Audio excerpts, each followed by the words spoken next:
আলহামদুলিল্লাহ, আল্লাহর কাছে কোটি কোটি শুকরিয়া। ইস, কি শান্তির বৃষ্টি! সারাদিন শান্তি আর শান্তি।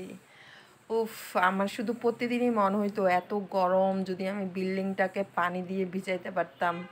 শুধু সারাক্ষণ আমার এটা মনে হইতো যে আমার মনে হয় আমি পুরো বিল্ডিংকে গোসল করাই।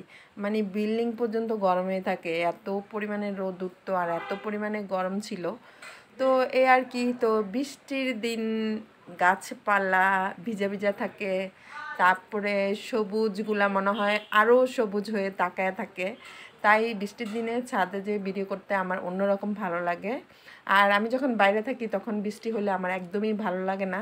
আর বাসা থাকা অবস্থায় যদি বৃষ্টি হয় আমার কাছে অনেক ভালো লাগে। আমি বারান্দা দাঁড়ায় দেখি, ভিডিও করি, তারপর ছাদে যাই, ছাদের গাছগুলো দেখি, ভিডিও করি, অনেক ভালো লাগে।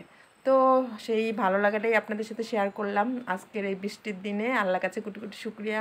সারাদিন বৃষ্টি হয়েছে, পুরো ঢাকা শহরটা আমার মনে হয় ভিজে গিয়েছে, গরমটা দূর হয়ে গিয়েছে, সেটাই আমার কাছে অনেক ভালো লেগেছে। তো এই হচ্ছে আমাদের ছাদ বাগানের গাছগুলো। অনেক ভালো লাগতেছে, গাছগুলো মনে হচ্ছে বৃষ্টির পানিতে আরও সতেজ হয়ে গিয়েছে।